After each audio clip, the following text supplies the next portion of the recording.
Mr.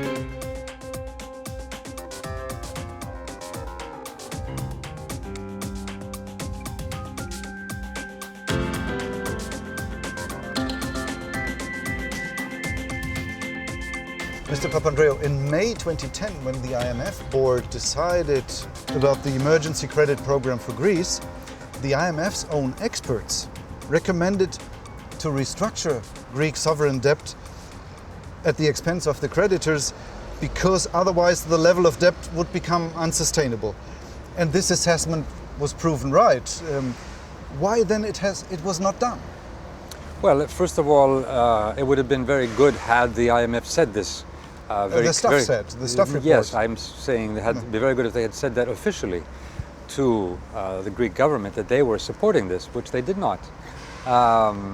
Because the basic idea of doing some form of restructuring had been discussed, of course not publicly, and the reaction was very strong from the ECB, very, very negative to any types of restructuring, and from member states who had been discussing this, and even from the leadership of the IMF, saying that basically this is something that cannot be done. It could be done possibly in the future, but that at this point no one is willing to accept that for a number of reasons. One would be the so-called moral hazard. They're therefore giving a bad example for other countries. As a matter of fact, even in 2011, when we did do the restructuring, I remember very well Angela Merkel saying, you know, we have to do this in a way so that other countries don't ask it. And I said, what does that mean? She said, it must be very tough for Greece. I said, no, we already are too tough on Greece and the Greek people. It has to be done in a way so that it helps us be able to access the markets again. So I think that that one of the issues, and this was one of the problems, I think, which still exists in the public opinion and in the political narrative. Are we talking about a moralistic view on this issue, or are we actually looking at the real problems and how we solve them? You had a government that had just been elected. The election campaign was to change Greece. That is why we were elected. As a matter of fact, our slogan was either we change or we sink. And I would have expected that that was the main issue, to change Greece rather than to simply, well, of course, save Greece, but from bankruptcy, but also there was this moralistic thing, is we need to punish not only Greece, but then later also other peripheral countries. So I think this element of punishment in a time of crisis, when you are, you know, at the abyss, to fall off a cliff, that's not the time for punishment. I remember discussing very often with American counterparts, who had, of course, remembered very well as the economists, at least, the Great Depression, and then the moralistic view of the government of now we need to punish the bad lenders and the bad borrowers and so on. And of course they created the Great Depression, as of course the Lehman Brothers was the moralistic view of we need somebody to fall, rather than trying to see how you deal with the situation. And I think this was part of one of the wrong approaches. However, talking with Dominique Strauss-Kahn at that point, he said, well, if you show that Greece is actually ready to make the necessary changes and is going on more fiscal responsibility, we will be able to negotiate a restructuring at a later point, which actually did happen. And that was one of the major negotiations I did in 2011. I will come to that. Yes. Let's return once more to this early moment. When all started. In spring 2010. Well, it didn't start in spring 2010. No, the negotiations. Yes. Yeah? Negotiations. And insiders from the IMF and from the EU Commission told us the opposition against this proposal from the IMF staff here on the ground for the debt restructuring, the opposition came mainly from German and French government in order to protect their banks from losses. How do you think about this theory? It could be possible that was one of the reasons too. That was one of the part of the thinking of the German and the French governments. However, if we go a little bit earlier, Greece was at a point where we were not asking, first of all, for any money, financing. This was not our desire. We were saying, and I was saying personally to all the leaders, and I said this publicly also, what we wanted was a clear stance from the European Union to support our program of change. And when I say a clear stance, what was the problem? The problem was that the markets were starting to factor in the developments where you saw that even though we were in a common currency, a common euro, we had a beginning of a huge divergence in borrowing rates. So big that it became unsustainable. So the question was how we could access the markets remaining inside the euro. And what we needed then was a very clear response from the European Union, of course the two major countries, Germany and France, saying that we are here and we will support the Greek program and there will be no problem in the markets and for the Greek bonds. But this support never arrived. This support did not arrive, and I think this is one of the wrong decisions.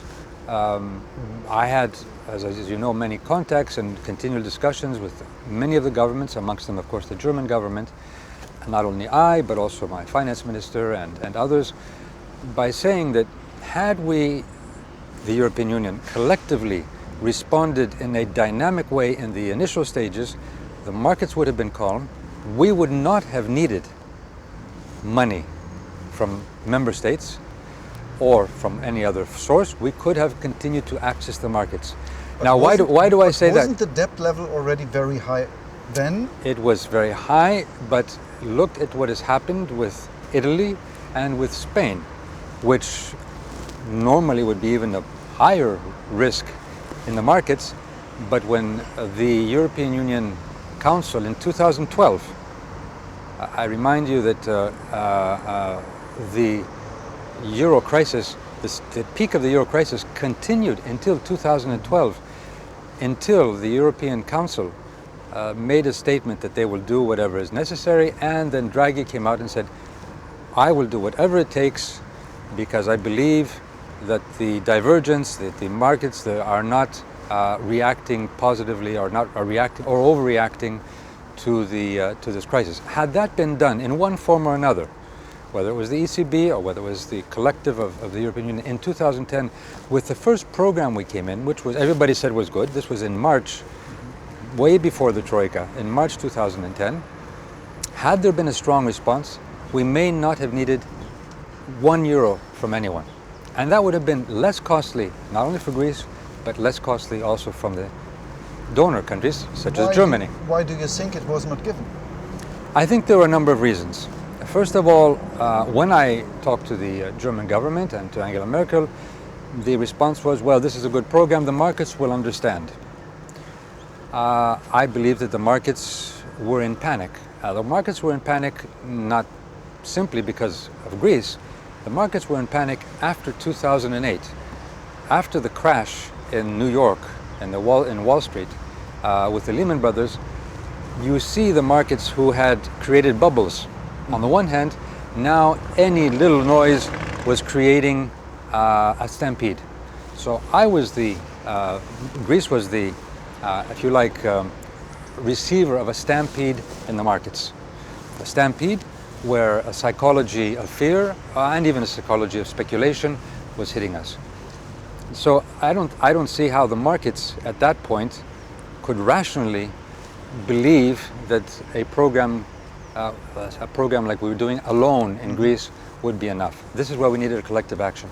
I think a second point. My question was why the collective action was not. I believe the second issue was that maybe not at that point, but at a later stage, I believe that some people advised the German government that maybe it's not bad to have the market pressure on these periphery countries, because that is going to push them to make the necessary changes. However, the pain that it inflicted was much more than politically could be sustained, I believe, and we could have done it in a much less painful way, because actually change was the demand of the Greek people. I'll give you one more reason, though, I think, which is important. I believe that the whole narrative around the crisis initially, and even today I think, is still quite dominant in the minds of many people in the core countries, is that this was a problem of Greece, or this is a problem of Italy, or this is a problem of Spain. Therefore, it's not a question of collective action. They are the ones that have to make the changes. Mm-hmm. Now, I always said, yes, we need to make changes, and I was the first to say we are responsible, because I became Prime Minister and I found that the deficit was not 6.5%, but 15. Yeah. It ended up, initially we found it was 12.5, and then with the Eurostat coming in, they found it became 15.6%, which is a huge, and that was only a symptom of some deeper problems, of the clientelism, of lack of transparency, and a number of things which we can talk about.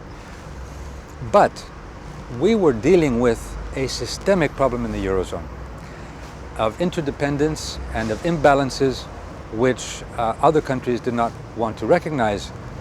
So if you have diverging bond markets, if you have the banking crisis where people are pulling their money out of the banks, where the banks are not lending, people are not borrowing, when you have different levels of competitiveness within the same currency zone, when you have a euro which is too high for some of the peripheral countries, but very low in value for countries that are quite competitive, like Germany, these create imbalances which we have to correct. So it was very easy politically, I think, to say Greece is the problem. I think this also played into domestic politics in some countries, and people could say, you know, we are going to show the periphery. Mrs. Merkel has won her last election on the basis of this narrative. I believe that this narrative did help. She presented herself to the voters as, I tell the Europeans what is right and what is wrong. Yeah, I believe that this was part of the narrative that did help Merkel politically, to be able to say that I am the defender of your money and your currency. I think, however, that deep down, what then therefore was missed is the real structural questions of the euro and the imbalances which exist, and that is what we are facing today. Not dealing with them at that point means we will deal with them, or we have pushed the can down the road, and that is why I think Europe has a huge crisis right now, simmering crisis, but we saw part of it in the euro elections with the populism, and of course with the economic situation of the recession, of the huge unemployment and so on, because we created a narrative which was wrong. I would add to that, of course, one other point. I believe this narrative of trying to say the periphery is bad, the pigs and so on, or the other way around, to say the Germans, they are too austere and so on, to try to make the problem one of a cultural or ethnic background, has created the worst stereotypes we have had, I think, all through European Union history, since the beginning of the European Common Market.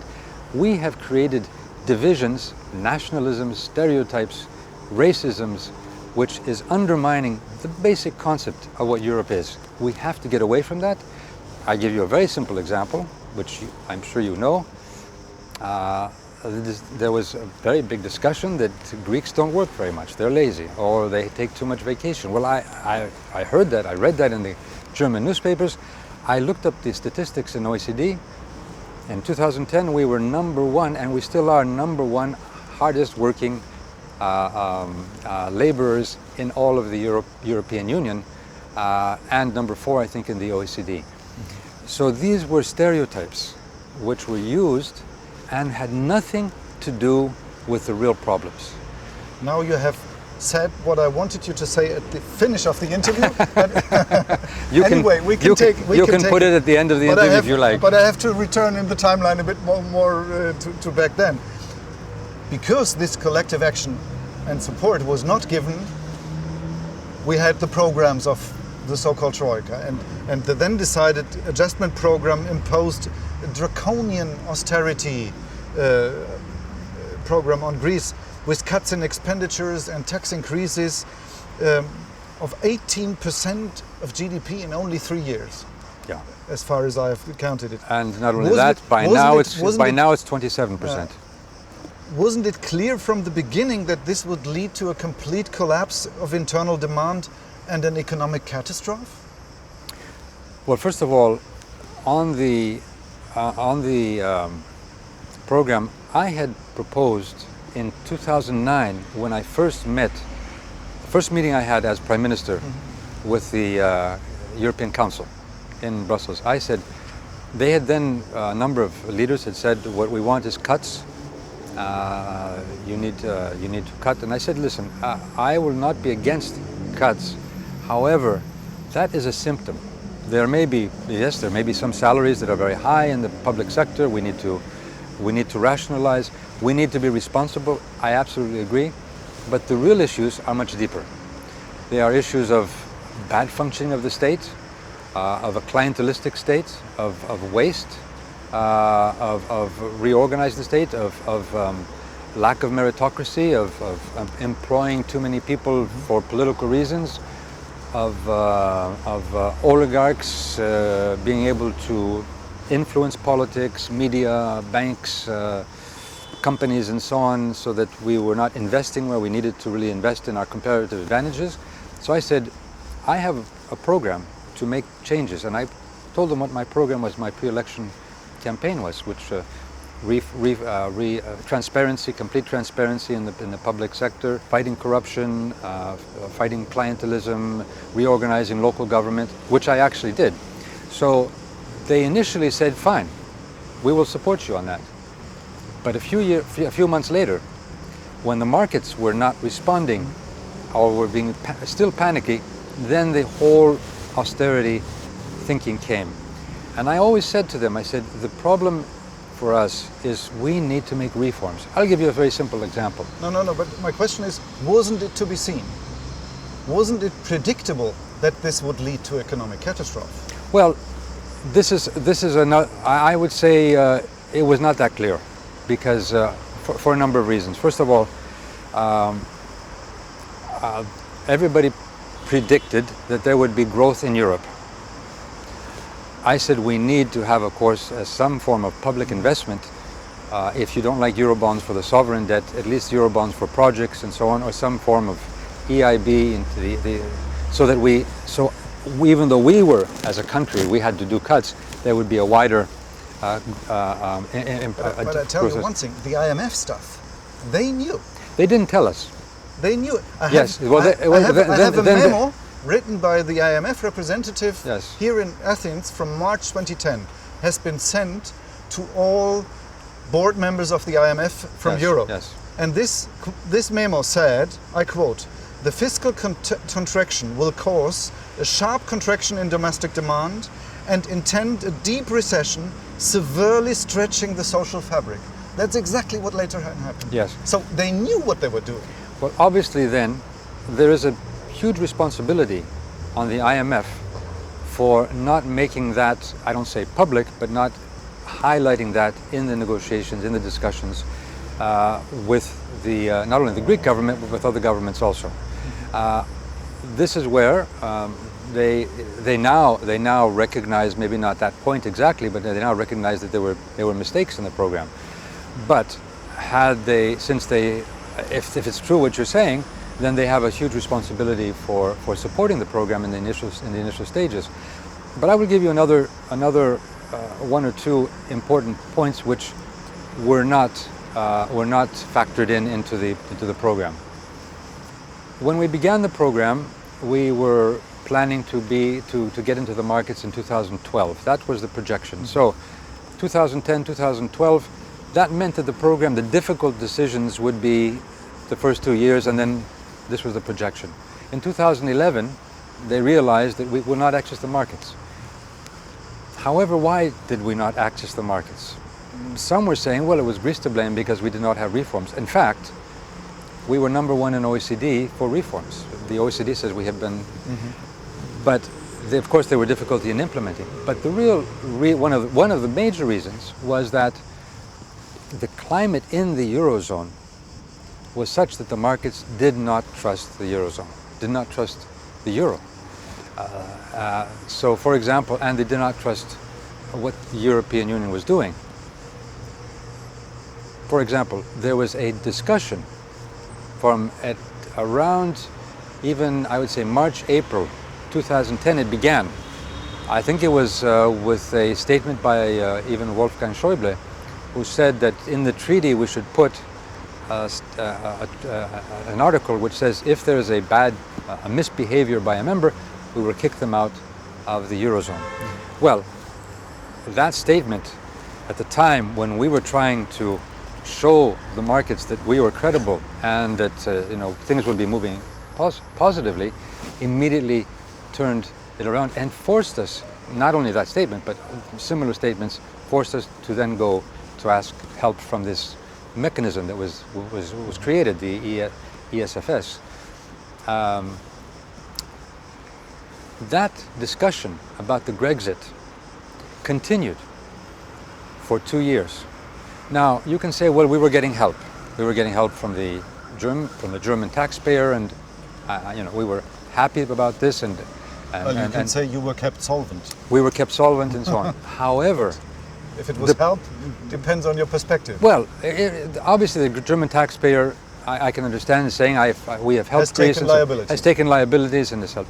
I think we could have done it a different way so that even the German taxpayer would not have these liabilities. But that's a different discussion. What I'm coming to is that if you are in a country that for 2 years, not for 1 week, for 1 week it could be catastrophic also, but for 2 years, people don't know if they will have the same currency, what will you do?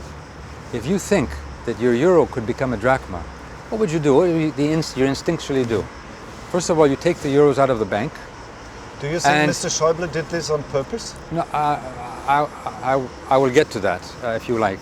But let me just give you the description, because it shows one of the reasons why the program did not work as we had hoped. So you don't have people. You have people taking money out of the banks. The banks get weaker. The banks don't lend. People don't borrow. People don't consume, and foreign investors do not invest because they say if we invest with euros and it goes to a drachma, we will lose our money. Let's wait and see. So for 2 years you had a stop of economic activity. That created a much deeper recession, and of course that had an effect on the final outcome of the program. I would just add to this again that I think another policy. So the whole climate. This is why I say that the collective response of the European Union was one which was not positive to the way the program should have gone. We should have stopped that discussion at the end. Merkel did say, and this, to her tribute, she said, "No, we will keep Greece in the euro. Let's finish this discussion," and then that ended that problem. But for 2 years, during the initial stages, we went through this very difficult time.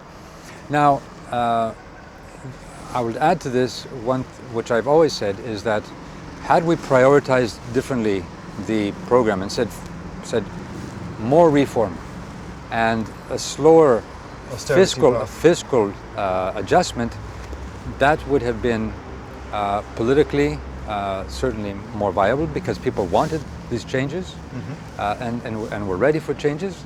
We would have had a stronger support for this, and we would have had less pain, and particularly for pain for people who were not responsible. We have. Do you know what Paul Krugman said us? We interviewed him on the same question. Yes. And he said, if it would have been done with less austerity and more time to adjust, even the cost for the other Euro countries would have been much lower. Okay. Because the economic losses in Greece would have been lower, and the debt would have been lower. And the state revenue would have been higher, and the debt ratio would have come down faster. Yeah. So the next debt relief would have been much less costly. It's very possible that he's right, and it would have been less costly to the German or the other taxpayers in the Eurozone. I think also we would have had I'm quite sure we would have had a much stronger support, because the first year, even though we had difficulties, we had continued strong support for change in Greece, and our government had support. We had local elections which became almost like a referendum, and people voted very much in favor of our party in the local elections during this austerity program. So that people said, yes, we do need to change. And that, I think, is what the momentum, which I am unhappy that we lost, because now, again, I feel we still are focusing too much on the fiscal side and much less on the reform side. Now, that has been recognized, but, you know, people have become, there's pain, there's difficulty, and I would be very unhappy to see Greece coming out of this, which we are coming out of the crisis now, with a primary surplus and with a much better fiscal situation, but the underlying issues of how our system works, such as our tax system, still not fully dealt with. We have made progress, even in reforms. When I looked to the privatizations, I came to the conclusion that, at least in part, the mafia is in power here. When I see how valuable state assets are sold at bargain prices in an intransparent procedure where there's only one bidder. Yeah.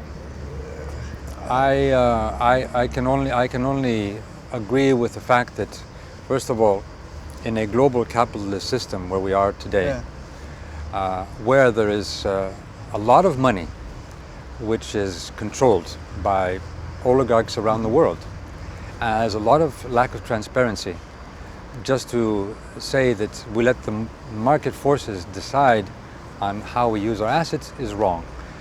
We need to have, I always said when we were going to have privatization, we need to put very specific criteria. Yes, I am not against privatization of parts of our assets, but we have to make it a win-win situation.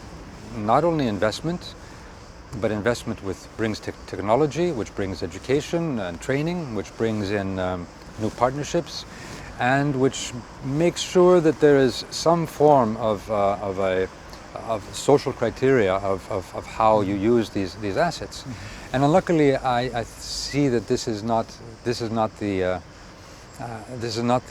thinking. Unluckily, we talked to many people here who told us that they feel that their country is looted. Well, and valuable assets are given away at bargain prices. And yes, I have been strongly vocal on some of these issues. This summer there was a discussion about giving away parts of the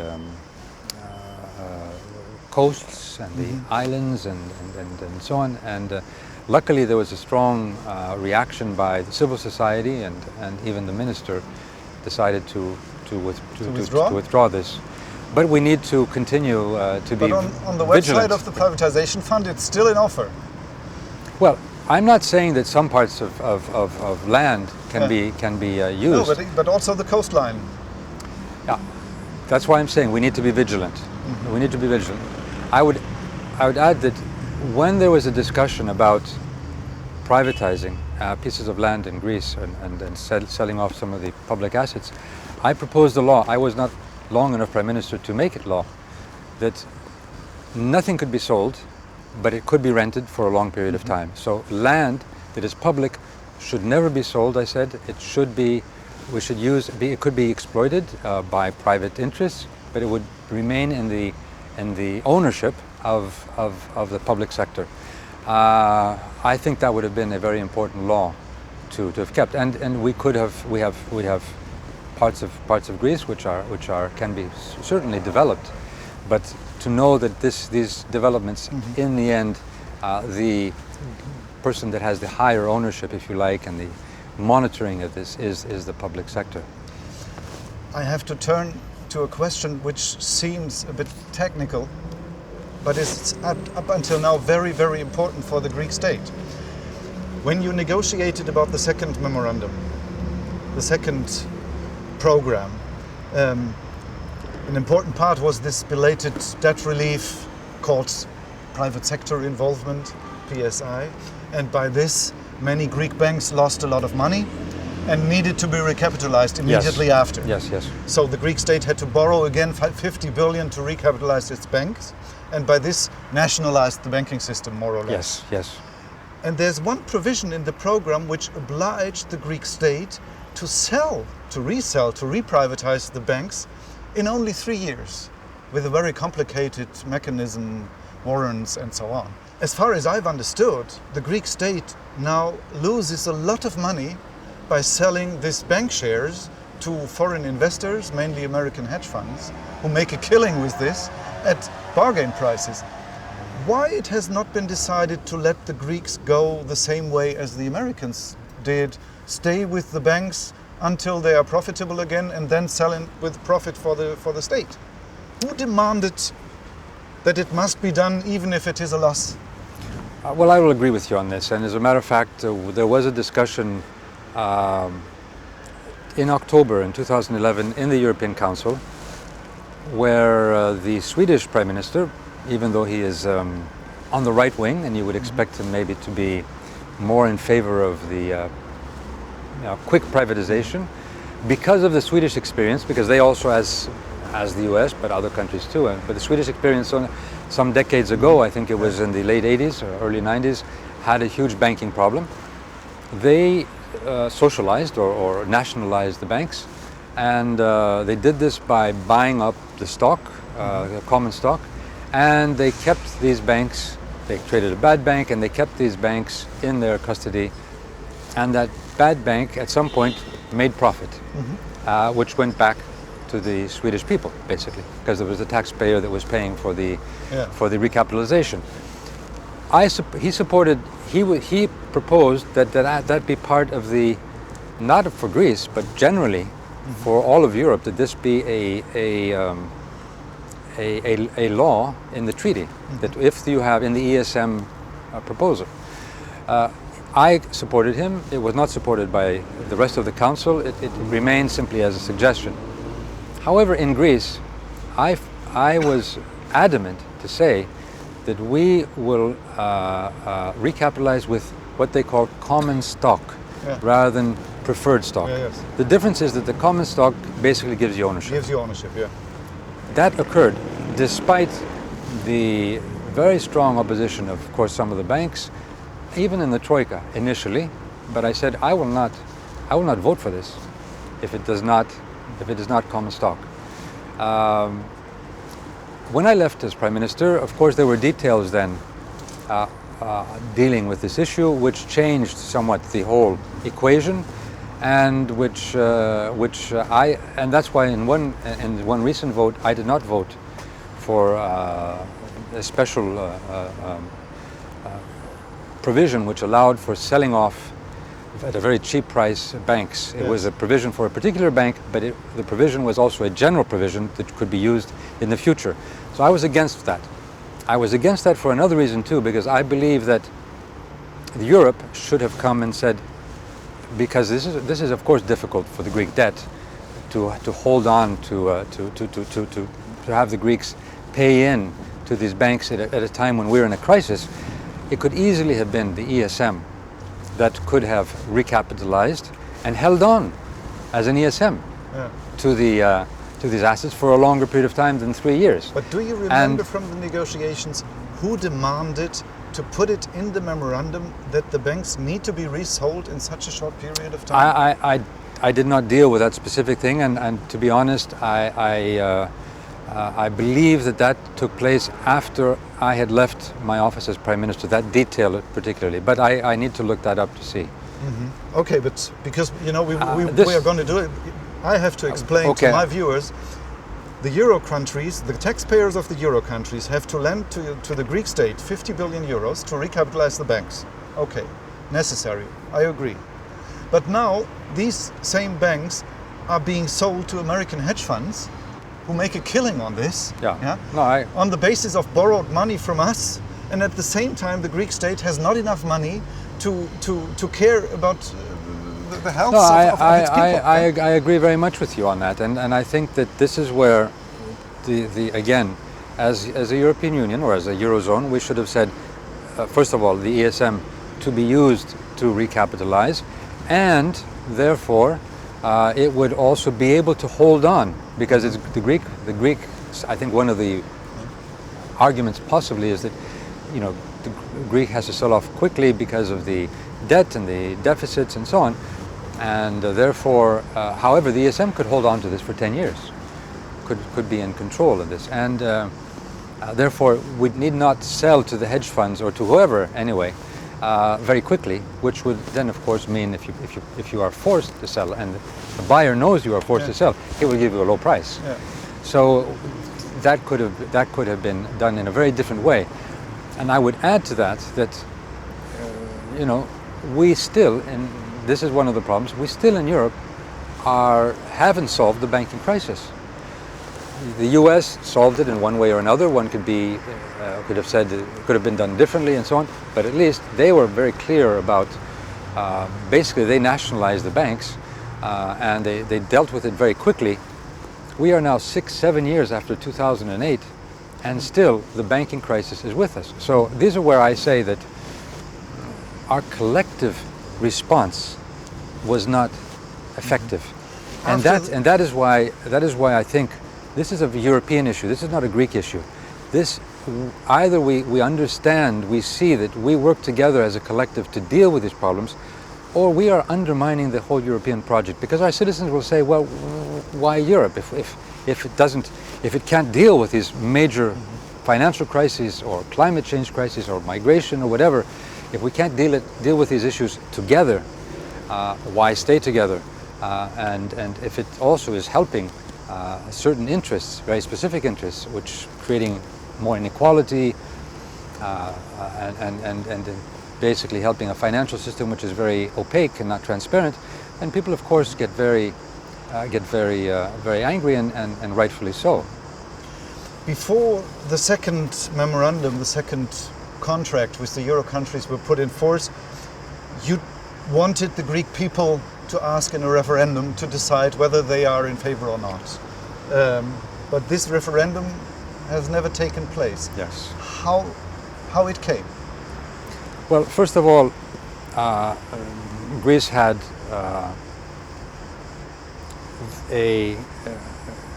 compared to other countries, Ireland or Portugal, that were in a similar situation, maybe not as dire as in Greece, we did not have the support of the opposition, even though the opposition party had been previously in government, and they were the ones that had, of course,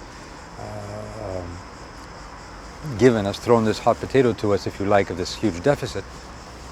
So I had hoped that we would have a more consensus, which would have been very good for the country, for the simple reason that we could have pushed certain reforms forward in a more systematic way, and particularly reforms which I think were just.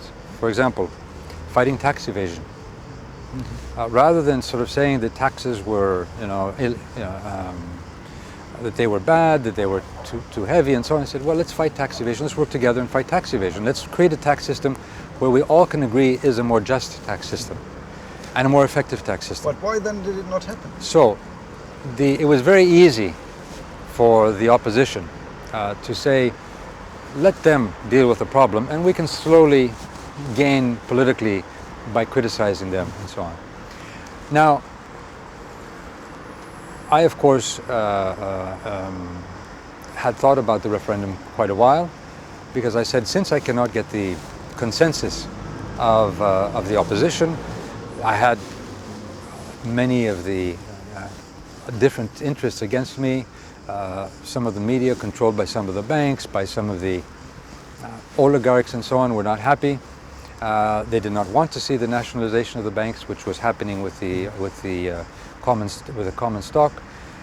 So I had a wide array of interests against this proposition. And when I came back from Brussels in 2011 with the second program, which was a very important program in the sense that it was, first of all, a restructuring of the debt by 105 or so billion, almost half the debt, and secondly, a new program of help, which was given, and the opposition was saying that we have become traitors and so on. I said, okay, we have to decide.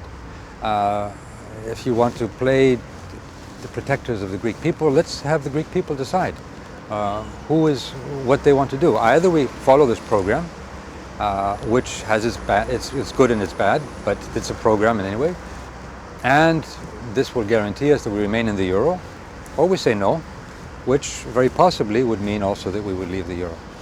In fact, I had talked to a number of leaders, amongst them Angela Merkel a month earlier, and she was not negative, she was positive with the idea of a possible referendum. However, the media and at that point some of the leaders, and particularly in Cannes when I went there, went there in fact to ask for support to get it not only from the Eurozone but also from the G20, where the types of statements were undermining this idea of a referendum. When Sarkozy, for example, said to me, he said... The French president, yeah. Yes, the French president of Nicolas Sarkozy said to me, but you will create havoc in the markets, they will react negatively with the referendum. I said, I cannot move forward with this program without the trust of the Greek people. If they do not support it, in the end, it will also affect the markets too. But does that mean that at least some heads of state of the Eurozone governments denied the Greek people a democratic vote about their own fate? I think they could not deny it, and as a matter of fact, they tried to undermine it. Some of the statements they made, yes, did undermine it, and what it did is, of course, it undermined my political status in Greece and even in my party, which then I could not easily, and I most likely would not have been able to pass it through Parliament, because you need a majority in Parliament to pass the referendum, and I had already members of the party that were saying they will not vote for it, so that I did not have a majority. So I had a tough decision to make there. Do I push forward and may possibly lose the vote, and then we just go to elections and the whole program goes down the drain? What happened in the end is that the opposition got so worried about the referendum that they actually said, well, we will agree with the coalition government, which I then created. But I left in order to have the referendum. So I did create a consensus in the end. But I think the best solution would have been a referendum. Either way, I think we would have won it, but either way, whether it was a yes or a no, it would have been we would have owned our decision. This would have been a Greek decision. It would have been very good for Greece. It would have been very good for democracy, and I think we lost, as Europe, we lost an opportunity. The Financial Times reported that Manuel Barroso, the then president of the EU Commission, colluded with your internal rival, Finance Minister Venizelos, in order to bring you down. Can this be true? Well, I have no knowledge of this personally, but maybe you should ask Manuel Barroso about this. At least he has not denied it. Yes, well, this is something that you possibly would like to investigate. I have to ask, because it means an unelected official conspires against an elected head of state. How can this happen? What kind of Europe is this? Well, I think that this, let's not talk about the specifics because I don't know about the specifics, so I can't comment on that. What I can comment on is that there is a question of empowering our citizens in Europe. There is a sense in Europe that decisions are made by a directorate, and even though I understand and that when you're in a crisis, sometimes you look to the stronger, or you look to a smaller group to make quick decisions in a crisis. But that's not sustainable. And particularly I think we have to make the European project a project of the European people. I believe in that. I believe in the European project, but it has to be a project which the people own. If they feel that at the level of Brussels or of some larger powers and so on, leaders, things are imposed, or that the policies that are imposed are taking some of the negatives of this globalized economy, of the financial world, and sort of saying we must follow, rather than mitigating, rather than defending some of the basic things we have in Europe, like the social contract, the desire for more prosperity and so on. I think that we will see more phenomena, as we have seen in the European elections, of populism and Euroscepticism. And I am worried about that because I do believe in the European project. Some former ministers told us that the Troika's officials the representatives of the three institutions here in Athens, often really blackmailed them when they opposed measures which they thought would be counterproductive. How was it possible that unelected officials, who even nobody really knows, except maybe the name, can blackmail elected ministers? Well, what kind of mechanism is at work there? I wouldn't use the word blackmail. I think I would. First of all, we are talking about, as you said, officials. They are technocrats. It was not. I would not put the onus on them. I would say that the policies, the main policies we developed in Europe, had difficulties and flaws. So, if you say austerity throughout Europe, which I think has been a wrong policy, and slowly economists, even I think in Germany, are starting to say that we need to see new forms of how we deal with this economic stagnation. We cannot, I believe, we cannot become competitive in Europe simply by lowering wages, simply by competing on the same terms as the emerging markets. We need to become competitive by boosting quality, by moving possibly into new technologies, green technologies, to create products which are competitive because of their quality and not because of the inequality, not by pushing people further down. But if I myself did not have much, I did not negotiate as a prime minister directly with the Troika. I did meet them once or twice, particularly towards the end when I was not prime minister but still head of the party, and I talked to them, and I said, well, if you want competitiveness in Greece, let's fight bureaucracy. Let's reform the justice system so that it's more quick for help for investment. Let's invest in the necessary infrastructure, technology, innovation, training, and so on. They said, yes, that's fine, but that takes a long time. I said, yes, but that is what is needed. But for example, the lowering of the minimum wage. Yes. Yeah? Well, this is exactly. This was such a case when even the employers' associations collectively, all of them, Yes. signed a letter demanding from the government not to lower the minimum wage because they knew this would put the floor under the whole wage structure and would destroy so much demand that their own economy could not work anymore. So, and because of this, because even the employers were against, the then minister said it's counterproductive, I won't do it. And then he told us he was blackmailed. He was said, or you do it, or you are in favor, or otherwise the next tranche will not be granted of the credits. There were policies that not only the IMF but the European Commission and the ECB believed in. These were I would say conservative policies that felt that this was the way that Greece would get out of the crisis. I think that we have to get to. I just want to say I don't think that their intentions were negative for Greece. They were not. They really believed in these policies, that these policies would do well. Now we have seen, because this is exactly what I said to them also, that in Greece the real problem is not the wage level, it is creating the type of product which is competitive by enhancing the quality, building on our comparative advantages. I can just give you a very simple example. For example, our agriculture. We have very low wages in agriculture, and mostly hard work is done by migrants. Some of them even without, the working permits and so on. So there is a labor which is very, very low cost. But our agriculture is not always competitive. It certainly has become more, but it's much less competitive. Why? Simply because we had not developed our agriculture products to become high quality products in a country where we have already a global brand name, the so-called Cretan or Mediterranean diet. That's from its olive oil to its yogurt to its wines, to its vegetables, to its its meats and so on, and cheeses. We should be highly competitive.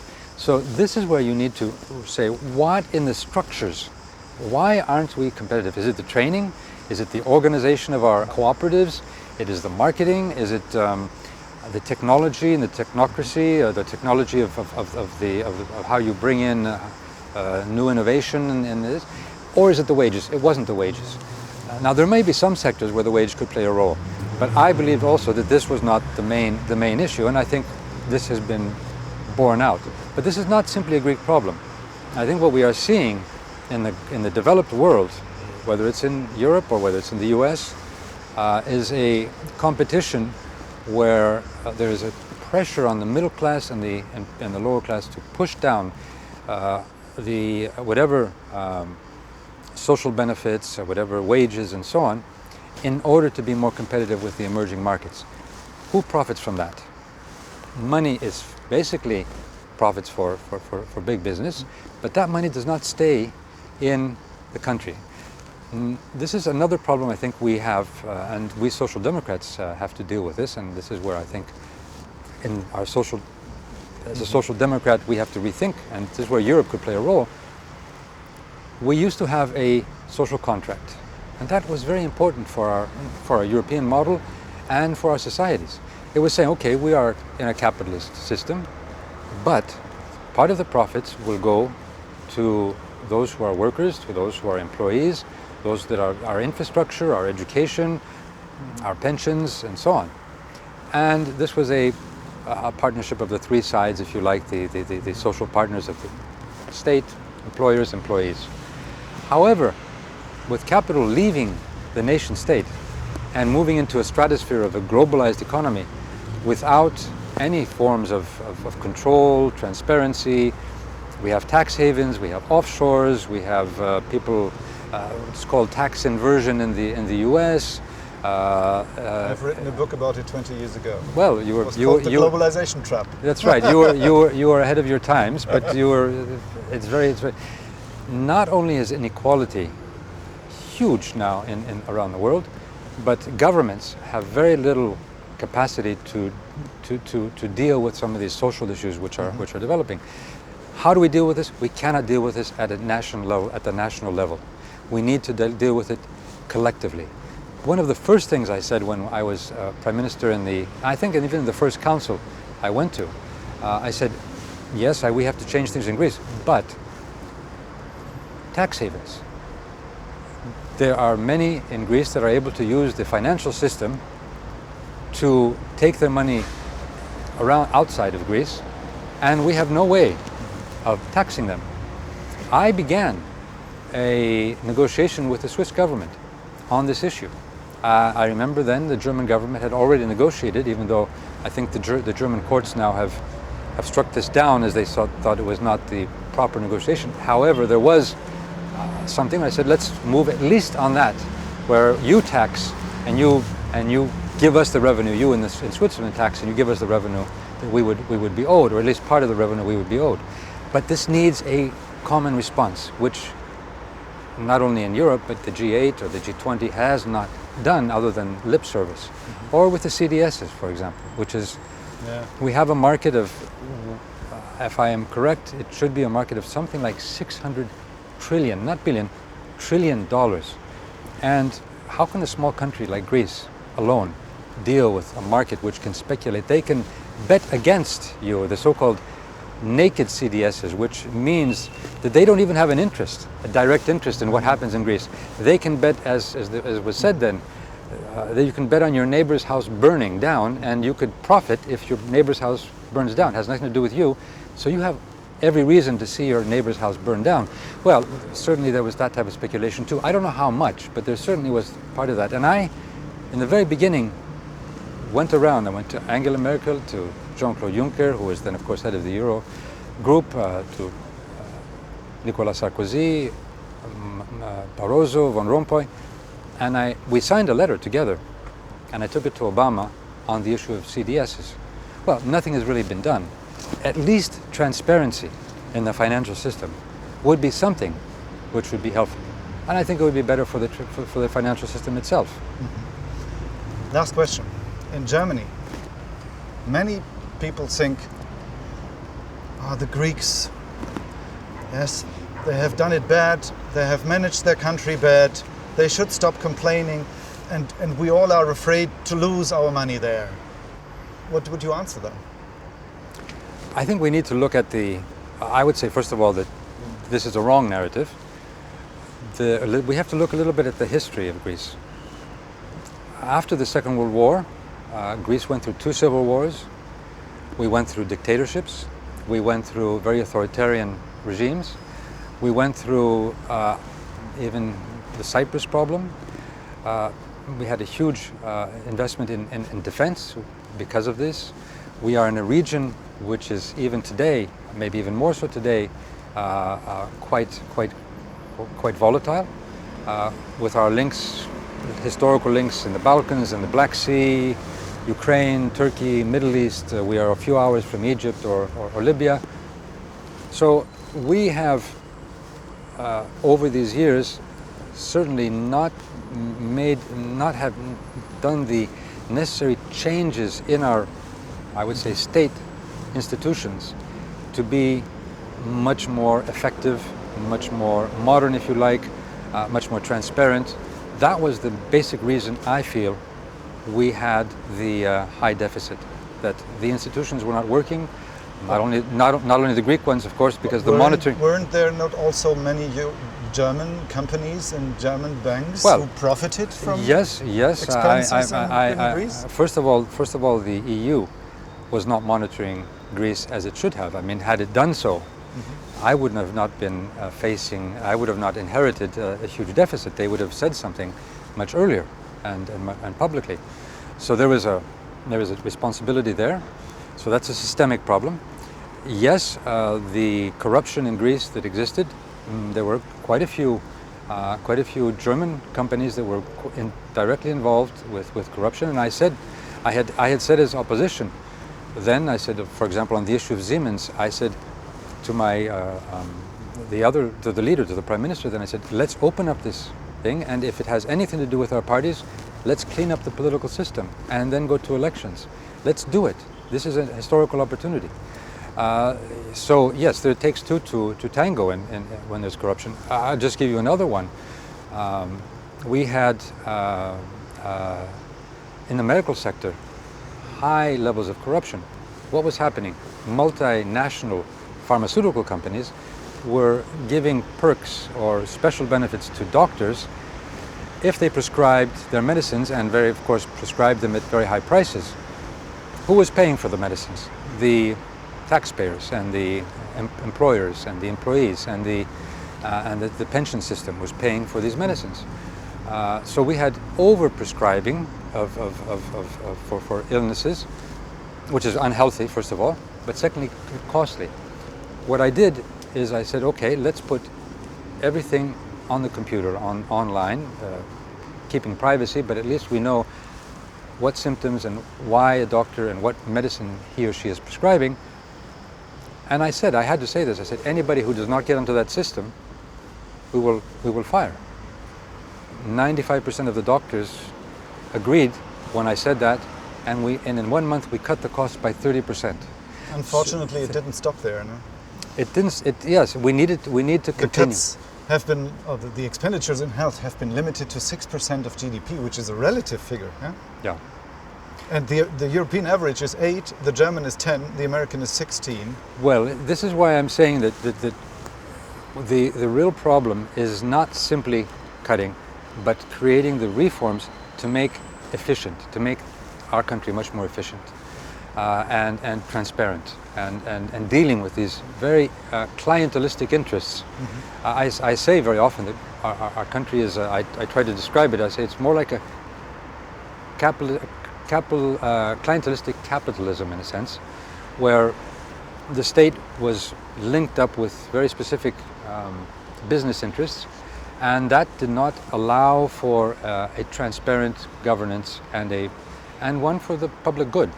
This is what I think, this is what I began to fight, and one of the reasons why I had strong opposition was that I had to deal with very strong interests.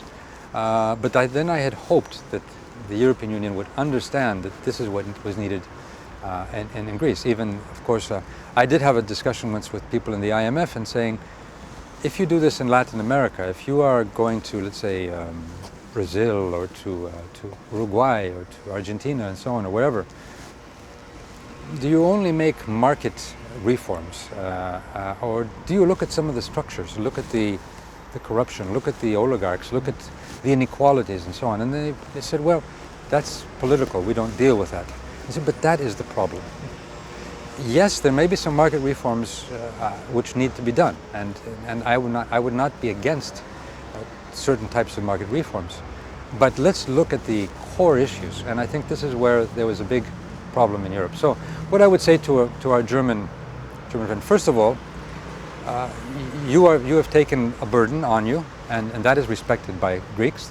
We know that the German taxpayer has taken on a burden. I believe we could have done it some different way, but nevertheless, that is respected, and there is gratitude for that, I think, from many people in Greece. Secondly, in dealing now with what's happening with Greece, we need to have, whether it's a debt restructuring, whether it is the whatever new programs and so on, I think we need to put more emphasis on the real reforms in Greece. Greek people are hardworking. They want their country to move forward. They do want to see Europe not only survive, but they believe in the European idea. We have to get away from this easy stereotyping from one side and another. We have to see what is very much European is working together.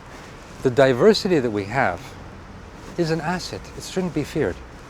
Greeks may have their difficulties, but they also have their positive sides too. And I think we need to learn from each other.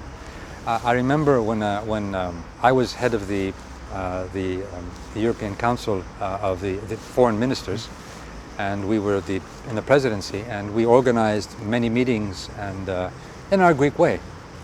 And the Swedish then foreign minister, and luckily she was assassinated, Anna Lindh, later on, she made a thank you at the end of this, and she said, you know, they say that Greece is not, you are not organizational, you aren't good in organizations. In the end, you are. You have a different type of approach, very flexible, very quick, very innovative, and we have to learn from you. So I think let's learn from each other, from this crisis. It's a very difficult, it's a very painful one.